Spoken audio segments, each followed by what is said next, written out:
नमस्कार, सन्मार्ग में आपका स्वागत है। मैं आपके साथ पूजा यादव और आज हम यहाँ पर बात करने जा रहे हैं रामनवमी के बारे में। और हमारे साथ जुड़ गए हैं राम प्रकाश उपाध्याय पंडित जी। तो पंडित जी, सबसे पहले ये बताइए कि रामनवमी क्यों मनाई जाती है? बहुत बहुत कोटिशः साधुवाद आपको। और रामनवमी पर चर्चा करने के लिए भी, परिचर्चा करने के लिए, उसके बारे में जानकारी रखने के लिए आपको धन्यवाद। भगवान राम सब में रमे हुए हैं और राम शब्द जो है रम धातु और घ प्रत्यय से बना हुआ है। जो सब में रम जाए वही राम है। और राम एक ऐसा तारक मंत्र है जिसको कि शिव जी भी नित्य जपते रहते हैं और उठते बैठते सोते किसी से मिलते वक्त भी राम राम कहते हैं। और एक मैं आपको बात बताऊंगा कि तुलसीदास जी ने भी लिखा है कि सिय राम में सब जग जानी। सीता और राम के स्वर व्यंजन के अंकों को यदि जोड़ दीजिएगा तो 108 की संख्या आ जाएगी, या राम राम 2 बार लिख करके जोड़ दीजिए तो 108 की संख्या आ जाएगी। और 108 की संख्या का हमारे शास्त्रों में कितना महत्व है, माला उसी पर चलते हैं। घट घट के राम है, सर्वव्यापी राम है और मर्यादा पुरुषोत्तम राम है। और इनका जन्म जो है हम सबके लिए एक तरह से रामनवमी के दिन नया सवेरा लाता है। त्रेता युग में इनका जन्म हुआ था रामनवमी के दिन। तो रामनवमी का पावन पर हम सबके लिए जो है सुखदायी है, हम सबके लिए मुक्तिदायक है, मोक्षदायक है। इसलिए राम के बारे में चर्चा करना या राम की प्रशंसा करना या राम के बारे में कुछ भी करना सूर्य को दीपक दिखाने के समान है। राम भारत की एक तरह से क्या है, आत्मा है जी। अच्छा, ये बताइए कि रामनवमी को नवमी ही क्यों कहा जाता है? देखिए, विशेष करके ज्योतिष में 30 तिथियां होती हैं और नंदा, भद्रा, जया, रिक्ता और पूर्णा, ये 5 प्रकार की तिथियां होती हैं, जिसमें कि 4, 9 और 14 यानी चतुर्थी, नवमी और चतुर्दशी ये जो है रिक्ता तिथियां होती है, खाली तिथि इसको बोलते हैं। तो सबसे पहले चतुर्थी तिथि जो है गणेश जी को दे दिया गया और चतुर्दशी तिथि जो है शिव जी को दे दिया गया।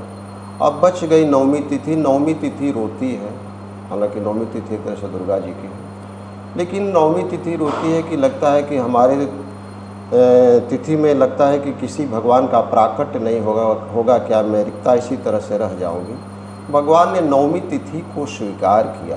तुलसीदास जी ने मानस में लिखा है कि नवमी तिथि मधुमास पुनीता, शुक्ल पक्ष अभिजित हरिप्रीता, मध्य दिवस अति शीतन घामा, पावन काल लोक विश्रामा। भगवान राम का जन्म नवमी तिथि में हुआ है और उन्होंने नवमी को ही चुना है क्योंकि नवमी रिक्ता तिथि है। वो बेचारी रो रही थी। तो भगवान का काम ही वो दीन बंधु हैं और जो उनके पास दुखिया बन करके जाता है उसको अपनाते हैं। तो रामनवमी के दिन भगवान का अभिजित मुहूर्त में, ज्योतिष शास्त्र में दिन रात मिला करके 30 मुहूर्त बतलाए गए हैं, जिसमें अभिजित 8वां मुहूर्त होता है और यह 48 मिनट का होता है ज्योतिष शास्त्र की गणना के अनुसार। अभिजित को हम लोग विजय मुहूर्त कहते हैं। इसमें जो कुछ भी काम किया जाता है वो विजय उसमें निश्चित रूप से सुनिश्चित हो जाता है। और यही नहीं, नवमी तिथि के दिन देखिए भगवान का अवतरण काल अपने आप में पुण्य तिथि होता है। तो नवमी के दिन ग्रह योग ऐसे थे कि सूर्य, मंगल, बृहस्पति, शुक्र और शनि, ये 5 ग्रह जो है उच्च के थे उस समय। तो भगवान ग्रह लगन जब देख लेते हैं कि सब हमारे अनुकूल है तब वह अवतरण लेते हैं। इसलिए नवमी जो है पावन तिथि पुण्यदायी है और उस दिन भगवान राम का प्राकट हुआ। इसीलिए नवमी तिथि में हम लोग राम की उपासना करते हैं, उनका व्रत उपवास रखते हैं। हमारे दर्शकों को ये बताइए कि रामनवमी मनाने की पूजा विधि क्या है? नवरात्र जैसे अंतिम दिन रहता है, नवमी के दिन माँ दुर्गा का भी हवन होता है, 9 कुमारी कन्याओं को भी भोजन कराया जाता है और ठीक मध्याह्न काल में भगवान राम का जन्मोत्सव भी मनाया जाता है। यद्यपि वो खुद अजन्मा है लेकिन जथा देहे तथा देवे। तो मध्याह्न काल में भगवान राम का जन्मोत्सव मनाया जाता है। जन्मोत्सव मनाने के लिए देखिए राम और कृष्ण 2 ऐसे एक तरह से मर्यादा पुरुषोत्तम हैं या लीला पुरुषोत्तम हैं कि इनका जन्मोत्सव मनाया जाए, यदि उस दिन उपवास रखा जाए तो सद्य मुक्ति मिल जाती है और मोक्ष प्राप्त होता है। लेकिन अब रामनवमी के दिन हम लोग कैसे उसको मनाएं? रामनवमी के दिन व्रती का नियम होता है कि सुबह उठ करके स्नान ध्यान करके इसके बाद स्वच्छ वस्त्र धारण करके व्रत का संकल्प ले। व्रत का संकल्प लेने के बाद भगवान का एक खूब सुंदर मंडप बनाए। उस मंडप के चारों ओर शंख चक्र गदा और भगवान के परिकरों का चित्र अंकित करके मंडप में वेदी पर भगवान की स्वर्ण की प्रतिमा या चित्रमय प्रतिमा या मिट्टी की प्रतिमा या जैसी भी सुविधा हो उसके अनुसार भगवान चारों भाई की प्रतिमा, उनके सेवक हनुमान जी की प्रतिमा, माता दशरथ कौशल्या तीनों माताओं की एक तरह से प्रतिमा या चित्र रख करके विधिवत उनका पूजन करें, हनुमान जी का पूजन करें। और पूजन के बाद जितना भी हो सभी भक्तगण जुटे हों वो राम नाम का कीर्तन करें, जप करें, गायन करें, वादन करें, नृत्य करें, सभी लोग प्रसाद लेकर के जाएं। और इसके बाद व्रती उस दिन व्रत रहे। यदि संभव न हो, शारीरिक अवस्था यदि ठीक न हो तो पूजन के बाद, मध्याह्न काल के बाद, जन्मोत्सव के बाद, आरती पुष्पांजलि के बाद भोजन करें, शाकाहारी भोजन करें। यदि सक्षम हो तो उस दिन व्रत रहें और अगले दिन ब्राह्मण को भोजन करा करके भगवान की प्रतिमा या चित्र दान करके इसके बाद स्वयं भोजन करें। इस तरह से रामनवमी का यदि मनुष्य व्रत करता है तो निश्चित रूप से विष्णु लोक की प्राप्ति होती है। अच्छा, हमारे दर्शकों को ये बताइए कि रामनवमी किस तिथि को आती है? रामनवमी चैत्र शुक्ल नवमी को। अब देखिए, नवमी तिथि मधुमास पुनीता शुक्ल पक्ष अभिजित हरिप्रीता, ये तुलसीदास जी की चौपाई है।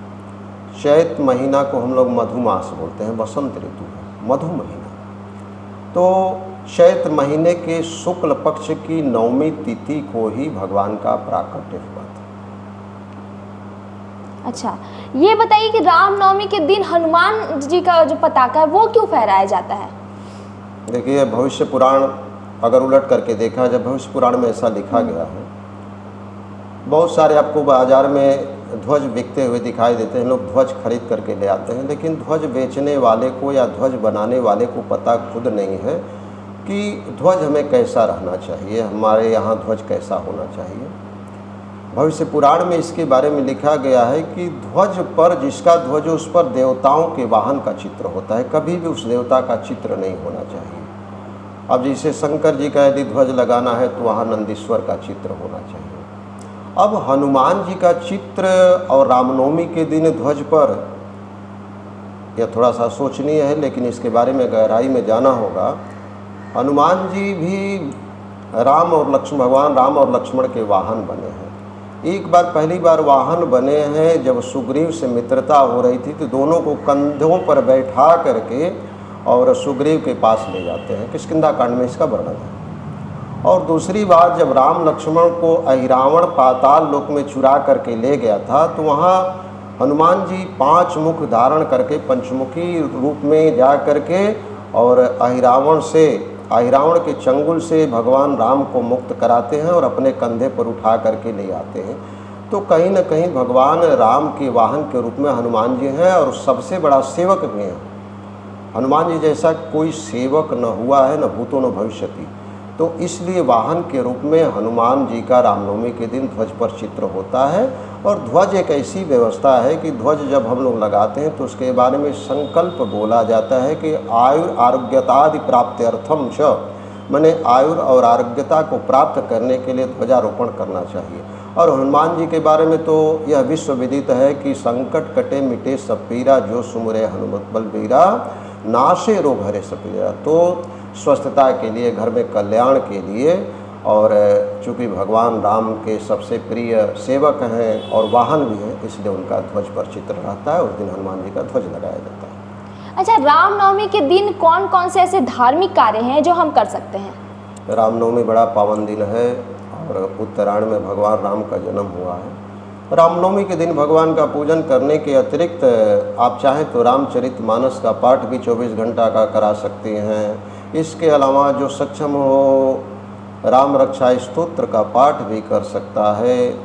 श्री राम जय जय राम, यह भी एक मंत्र है जिसको हनुमान जी नित्य जपते हैं, उसका भी जप किया जा सकता है। हरे राम राम राम हरे हरे, हरे कृष्ण कृष्ण कृष्ण हरे हरे, इसका भी जप किया जा सकता है। वाल्मीकि रामायण का भी पाठ किया जा सकता है।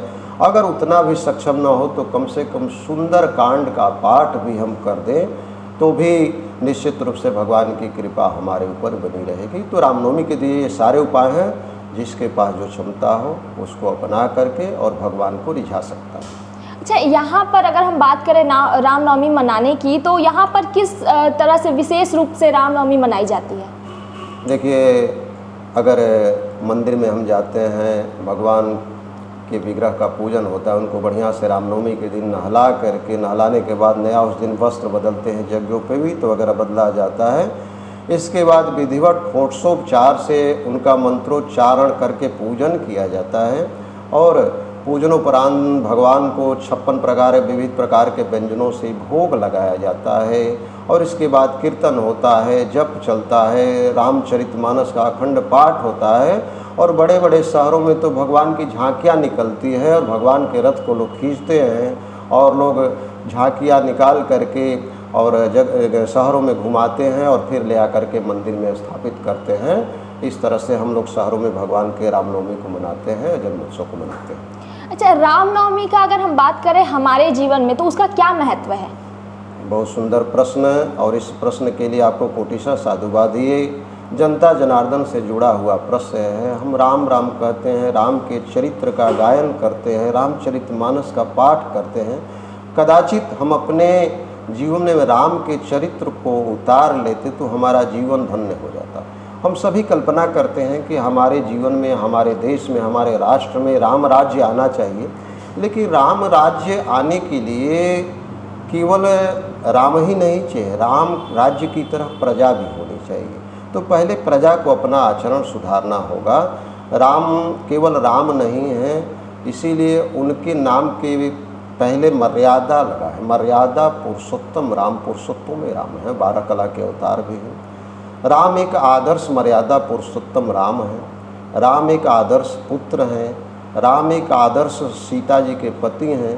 राम एक आदर्श भाई हैं। राम एक आदर्श राजा हैं। राम एक आदर्श सेवक भी हैं।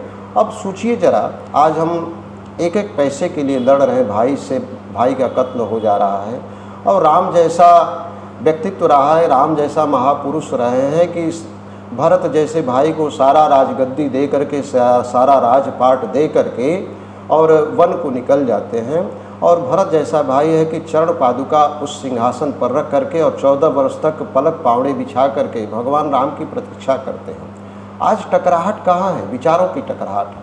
हम राम के चरित्र का गुणगान करते हैं, लेकिन राम के चरित्र को हम अपने जीवन में जिस दिन उतार लेंगे, निश्चित रूप से राम राज्य आ जाएगा। आज के युवा पीढ़ी को निश्चित रूप से अपने राष्ट्र को सुरक्षित रखने के लिए, परिवार को सुरक्षित रखने के लिए राम के आदर्शों पर चलना होगा। केवल रामचरितमानस का पाठ और सुंदरकांड का पाठ करने से जीवन सुधरने वाला नहीं है, नहीं तो जीवन धन्य बनने वाला है। इसके लिए हमको विशेष करके राम के पद चिन्हों पर चलना होगा। आज के समय में भी राम के पद चिन्हों पर भी हम राम राज्य ला सकते हैं, उनके पद चिन्हों पर चल करके भी। अच्छा, रामनवमी से जुड़ी कुछ पौराणिक या फिर प्रेरणादायक कथाएं जो आप हमारे दर्शकों को बताना चाहते हैं? देखिए, रामनवमी से विशेष करके भगवान राम सबके हैं। उन्होंने सबरी का जूठे बेर खा करके भी यह सिद्ध कर दिया कि मैं सबका हूँ, मेरे यहाँ कोई जाति भेद नहीं है, न कोई वर्ण भेद है, क्योंकि परमात्मा सबका होता है। यहाँ तक कि कीवट के पास गए हैं। अब कीवट का प्रसंग मैं छोटा सा आपके सामने उदाहरण स्वरूप रख रहा हूँ कि भगवान कीवट का पैर छूने के लिए पूर्व जन्म में भगवान जब सोए थे, माता जी चरण दबा रही थी, तो उसमें कीवट जो था कछुआ का रूप पकड़ करके बार बार उनके चरणों को स्पर्श करना चाहता था, लेकिन माँ लक्ष्मी उसे भगा देती थी। भगवान ने मन ही मन उसको संकेत दिया कि अभी तो नहीं, लेकिन त्रेता में तुम मेरा पैर छूओगे और मैं तुम्हारा एक तरह से ऋण उतारूँगा। त्रेता में जब कीवट के पास पहुँचते हैं वन गमन के समय में, तो वही कीवट कहता है कि हे भगवान, आपके पैरों की रज में इतनी बड़ी शक्ति है कि मेरी छोटी सी नौका भी जो है नारी बन जाएगी, परिवार में झगड़ा लग जाएगा और हमारी जीविका चली जाएगी। इसलिए मैं आपके पैरों को बिना धो करके उस पार आपको नहीं उतारूंगा। सोचा जाए कि जो दुनिया के मालिक, त्रैलोक्य के मालिक, त्रैलोक्य के नियंता, जो एक बाण में समुद्र को सोख सकते हैं, वह केवट के पास याचक बन करके आए हैं और कह रहे हैं कि भाई मांगी नाव न केवट आना, मुझे तुम पार उतार दो। और पार उतरने के बाद माता जानकी उसको उतराई देती हैं, मुद्रिका देती है सोने की। लेकिन केवट जैसा त्यागी, जटायु जैसा त्यागी इस धरा पर नहीं है। केवट कहता है कि महाराज आप संसार के मालिक हैं, आप दुनिया को पार उतारते हैं और मैं आपको इस पार से उस पार उतार रहा हूँ। तो फिर जब हम दोनों एक ही जाति के हो गए, दोनों आदमी नौका चला रहे हैं, आप भवसागर से पार उतारते हैं, मैं छोटी सी नौका से आपको पार उतार रहा हूँ, तो फिर इसमें खिवाई लेने की बात कहाँ से आ गई। केवट की चतुराई भगवान समझ जाते हैं और कुछ नहीं बोलते हैं। अच्छा, श्री राम के आदर्श और उनके जीवन से आज की पीढ़ी क्या सीख सकती है? राम के आदर्श और जीवन से आज की पीढ़ी को बहुत कुछ सीखने की ज़रूरत है। और मैं केंद्र सरकार से, सभी राज्य सरकार से यह आग्रह करूंगा कि राम के चरित्र को विषयों में समाहित किया जाए, पाठ्यक्रम में समाहित किया जाए। नहीं तो हमारा समाज कहाँ जा रहा है, हम कहाँ जा रहे हैं। न तो हम अंग्रेज बन पा रहे हैं, न तो हम भारतीय रह जा रहे हैं, न तो सनातनी रह जा रहे हैं, हम बीच में पड़े रह जा रहे हैं। तो राम के चरित्र को यदि पाठ्यक्रम में समाहित किया जाए तो निश्चित रूप से हमारी आने वाली पीढ़ी या जो वर्तमान पीढ़ी है, निश्चित रूप से तमाम विवाद जो है समाप्त हो जाएंगे। आज माता पिता अनाथालय में रह रहे हैं और हम जाकर के मंदिर में माथा टेकते हैं और फेसबुक पर, व्हाट्सएप पर बधाई देते हैं जन्मदिन की, और हमारे माता पिता जो हैं अनाथालय में हैं। आखिर राम के चरित्र कहीं ना कहीं इसमें हमारे लिए उपदेश देंगे और हमारे लिए सहायक होंगे कि तुम माता पिता के लिए तुम्हारा क्या कर्तव्य बनता है, अपने भाई के लिए क्या कर्तव्य बनता है, पत्नी के लिए क्या कर्तव्य बनता है। तो हमारे आज के युवा पीढ़ी के लिए रामचरितमानस एक आदर्श है। और मैं तो कहूँगा आपके चैनल के माध्यम से कि प्रत्येक सनातनी अपने घर में रामचरितमानस ले आकर के रखें और प्रतिदिन 2-4 पाठ पढ़ें, प्रतिदिन 2-4 पेज पढ़ करके और उसमें कुछ न कुछ अपने जीवन में हृदयंगम करें, उसको उतारने का प्रयास करें। तो निश्चित रूप से हमारा भारत विश्व गुरु बनने की ओर अग्रसर हो जाएगा। बहुत बहुत धन्यवाद पंडित जी इस तमाम जानकारी के लिए जो आपने हमारे दर्शकों को दिया। तो आज के इस खास बातचीत में बस इतना ही। अगर आपका भी कोई सवाल है तो हमारे कमेंट सेक्शन में जाके आप वहां पूछ सकते हैं। तो आज के लिए बस इतना ही। ऐसे ही जानकारी के लिए आप हमारे साथ जुड़े रहिए और देखते रहिए सन्मार्ग। धन्यवाद। बहुत बहुत धन्यवाद, बहुत बहुत धन्यवाद आपको, पूरे टीम को, सन्मार्ग टीम को, और सन्मार्ग के विशेष करके मालिक माननीय विधायक विवेक गुप्ता जी को भी मेरे तरफ से साधुवाद। भगवान उनको स्वस्थ रखे, दीर्घायु रखे।